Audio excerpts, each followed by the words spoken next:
My name is Joyce Odua, barrister at law, the Principal Counsel of Joyce Odua & Co. You're welcome. Thank you. I would like to give my sincere condolences to the family of Prince Audu Abubakar for dying at this time. It was quite a tragedy. I will say so because he was already leading from all the results. The news that got to us was that when it was declared inconclusive, that was when maybe he developed a heart attack. I'm not too sure, but from what I got from the news, and then he died in the process. Like I say, may his soul rest in peace. For example, the law did not envisage this, what has just happened. So there was nothing in the law that says, okay, this is the position that the deputy governor will take over. No. What we have in the law, according to the Electoral Act, Section 37, what Section 37 says, it only talks about the issue of, Section 37 only talks about that of nomination. That of nomination, and it says, Section 37 of the Electoral Act, which deals with the withdrawal of candidates, merely explain how a candidate can be replaced if such a candidate dies after nomination.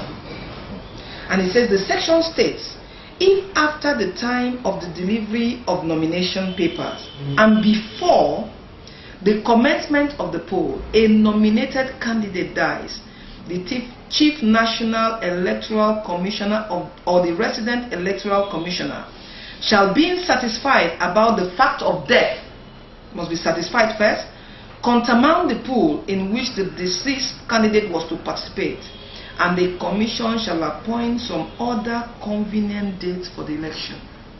So you find out that the Electoral Act here considers that of nomination in case the person dies during the process of nomination, after nomination. It never considered the case where the election was declared inconclusive. Let's look at Section 181 also, subsection 1 and 2. It says, also Section 181 explains that what should be done if a candidate dies after he has been elected. It states, if a person duly elected as governor, dies before taking and subscribing, dies before taking, take note of that, before taking and subscribing to the oath of allegiance and oath of office, or is unable for any reason whatsoever to be sworn in, the person elected with him as deputy governor shall be sworn in as governor, and he shall nominate a new deputy governor, who shall be appointed by the governor with the approval of a simple majority of the House of the Assembly. So you can see that once the election has been concluded, not inconclusive, and INEC has come out to declare that APC or PDP won, the person that was declared the winner, if he died after then the deputy will take over. But in this case, it's a novel case, it's a test case. The law never thought of this. The law never, maybe the drafters of our law never thought of somebody dying in the process of the election.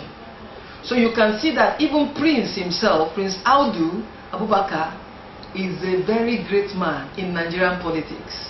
He has come to set the record straight in this case. So which means now there's going to be an amendment to consider this issue, just like it was considered for nomination, it was considered after the election, now they are going to consider during the process. But if we want to look at the law, you will find out that what we have here is clear. The deputy governor, according to this law, cannot step in this time around. Why? Myself, I won't even accept the deputy governor stepping in. Because if we know the politics of Nigeria, if we know the party politics, we know that governorship of states are being zoned to certain areas.